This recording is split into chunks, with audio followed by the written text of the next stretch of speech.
members of the committee. My name is Mike Wassenaar. I'm the Executive Director of the St. Paul Neighborhood Network, which is the nonprofit community access center that serves St. Paul.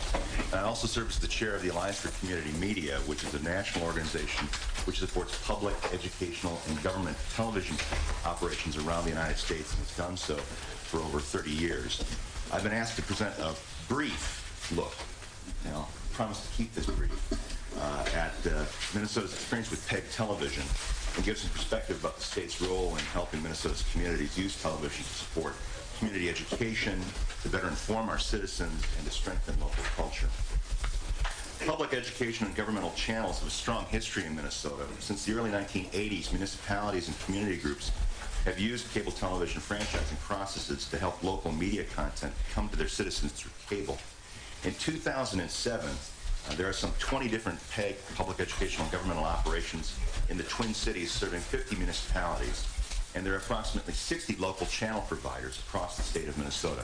When you compare that with our neighbors, Minnesota actually has a pretty impressive record.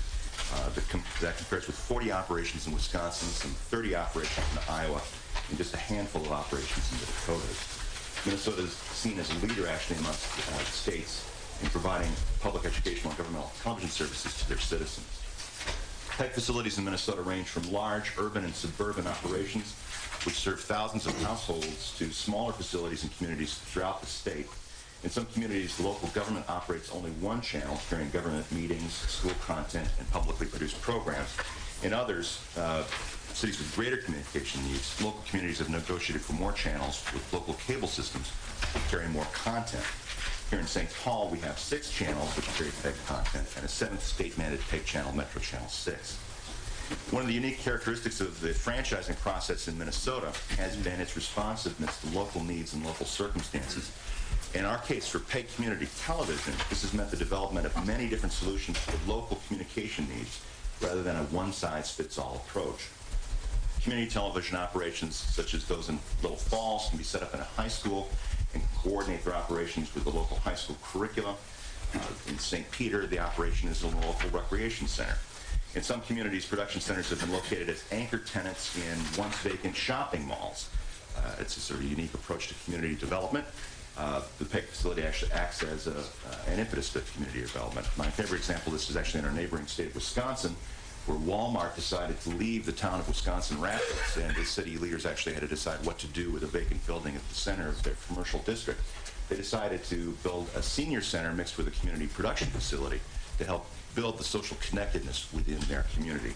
That's actually the case in many cities across Minnesota as well. Another effect of the localized process in cable franchising is that the governance of the channels varies in each locality. Some PEG operations are run by a government or a municipal office. Some are located in a school district. Others are run by a nonprofit that contracts for service with the local government. And yet others are run by individual volunteers working at really the local level. As well, some municipalities have chosen to have their operations run by the local cable operator. In a similar fashion, the funding of the operations varies by locality. Funding typically comes from cable subscribers, either from the franchise fee that cities negotiate with cable companies, or from a separate PEG fee, which supports the operation's content that goes back to the community. In St. Paul's example, viewers pay $1.50 per month to support PEG operations, separate from the franchise fee that the city negotiated with the cable provider. An independent poll of cable subscribers in St. Paul conducted by the Wilder Research Center 4 years ago showed that viewers of the cable system were comfortable with paying that amount for services that they received on the 6 channels that we operate jointly with the city of St. Paul, and they'd actually pay a higher amount if necessary for the commensurate amount of services that they receive. A common characteristic of all operations in the state is the mission to serve as part of the civic communications backbone in their cities. Government channels provide public safety and emergency communications to citizens. As well, they carry local meeting coverage and help citizens understand the workings of their government. They replay programs at more convenient times so that viewers can actually find out about what their government is doing. And increasingly, they're putting their meetings on the internet in either a streamed or archived fashion so that there's more participation in local government. Just as importantly, public access channels provide citizens and political candidates the ability to express political views in an open, unbiased, and unfiltered format throughout the state. You'll probably all appreciate this if you've ever had to deal with the local media. But in many Minnesota communities, the only television media that covers local political debates is public educational and government television.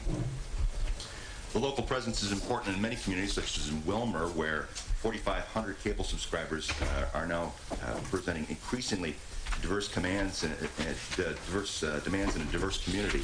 Wilmer is actually seeing requests for educational programming in Spanish, English, and Somali now.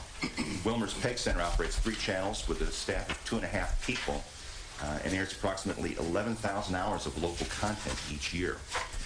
You can compare that with a very different operation in Brooklyn Park. Northwest Community Television is perhaps the largest operation in the state of Minnesota. It serves 9 communities in the West Metro area and has 75,000 cable subscribers that it serves through the Comcast system. It produces a daily news program to local subscribers. And for those communities, it actually provides some of the best local news coverage that's available to Brooklyn Park and Plymouth, even though it's near the heart of the Twin Cities media market. Another unique aspect of community television in Minnesota is it's a heavy concentration of ethnic and non-English television production that takes place in both Minneapolis and St. Paul. This is because of the changing population within our communities, and also because of the lack of access to commercial broadcast outlets for many of our communities. For example, between our center and the Minneapolis Telecommunications Network, there are 9 regularly produced programs by, for, and about the Somali community in Minnesota, ranging from political discussions to popular entertainment, community health, language instruction, and vocational education for Somali Minnesotans.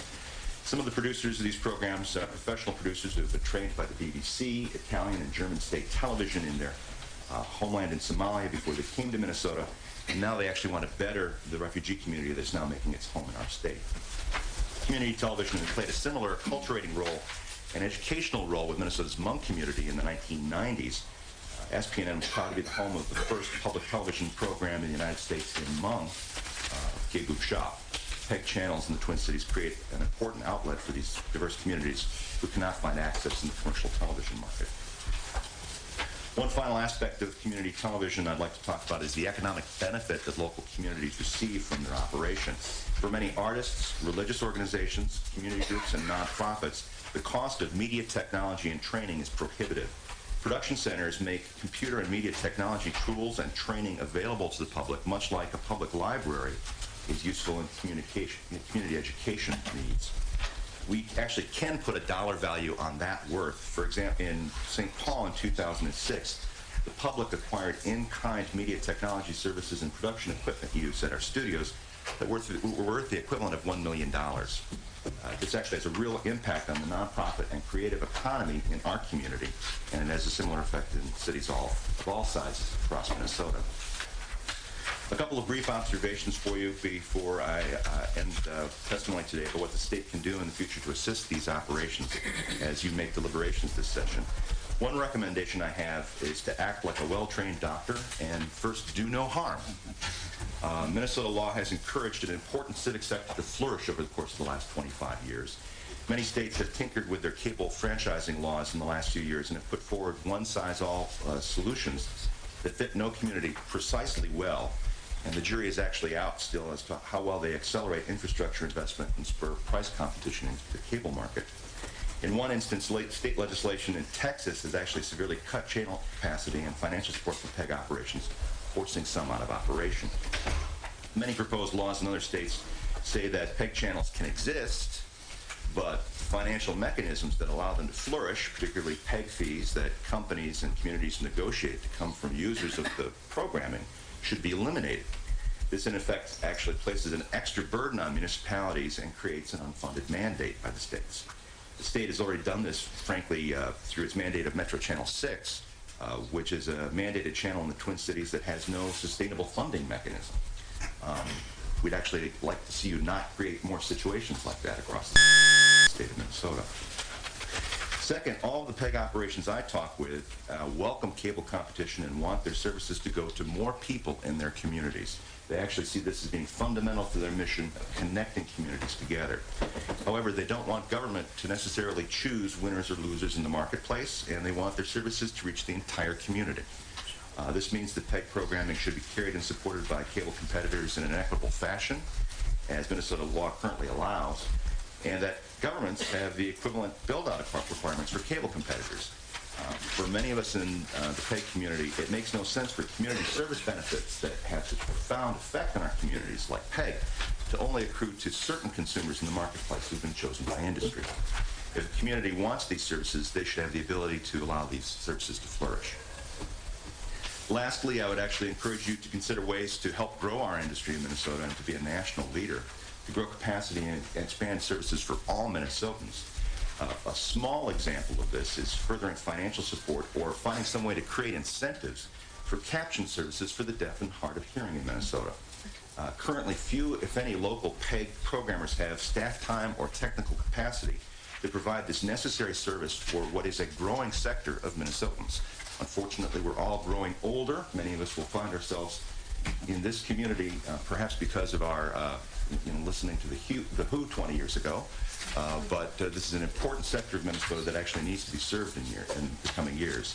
From talking with service providers, working with deaf and hard of hearing communities, I can tell you that there's actually a definite need for more public safety information, community education, and public information available via video captioning for the community.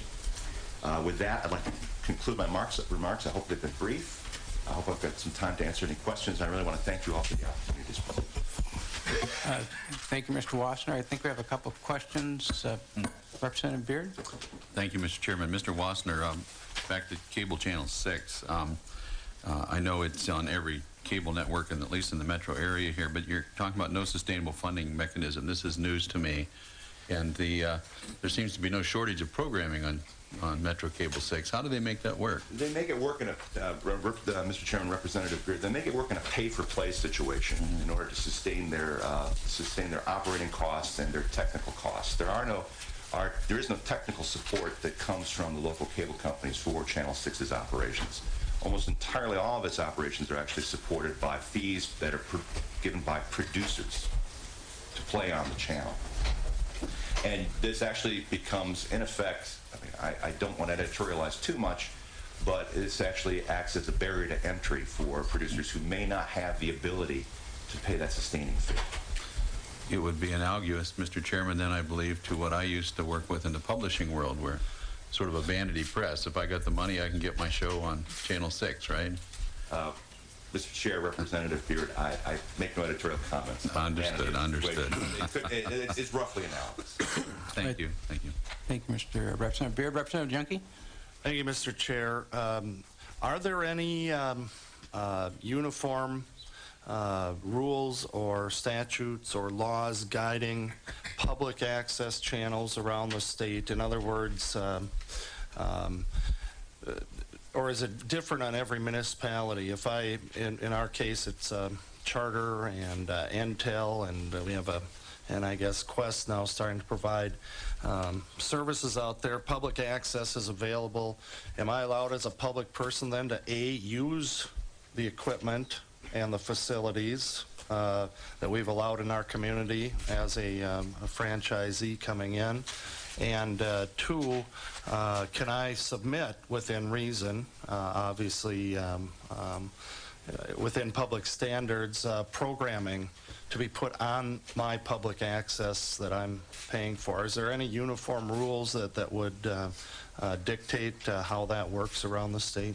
Mr. Chair, Mr. Representative Junkie, the use rules typically are determined within federal code and then also by the local municipality. You, for example, you could have, based upon the capacity of channels that are in your community, only one channel that provides programming for the municipality, local fire and police, the school district, and the public. So they may actually be rationing time to be able to get the amount of programming on that they need to. Those rules for time slot allocation are typically set up at the local level by either the municipality that's operating the channel or by the nonprofit that's running that channel. They typically have to conform to federal standards to ensure that the programming doesn't have prior restrictions regarding speech, and typically most communities require that the programming doesn't violate local, federal, or state law. In St. Paul's example, we actually require that programmers who give us programs are responsible for the copyright that they control on the programming, and that they hold the City of St. Paul and our corporation harmless for any actions that could be against them, and that they aren't breaking the law when they're putting their programming together. That's mostly set up by the local municipality.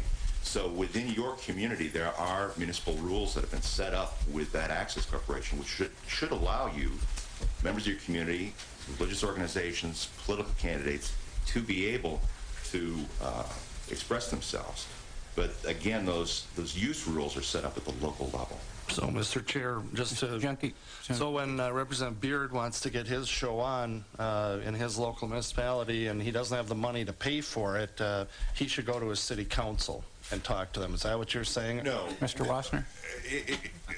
Mr. Chairman, Representative Junkie, without speaking specifically to Mr. Beard's financial circumstances,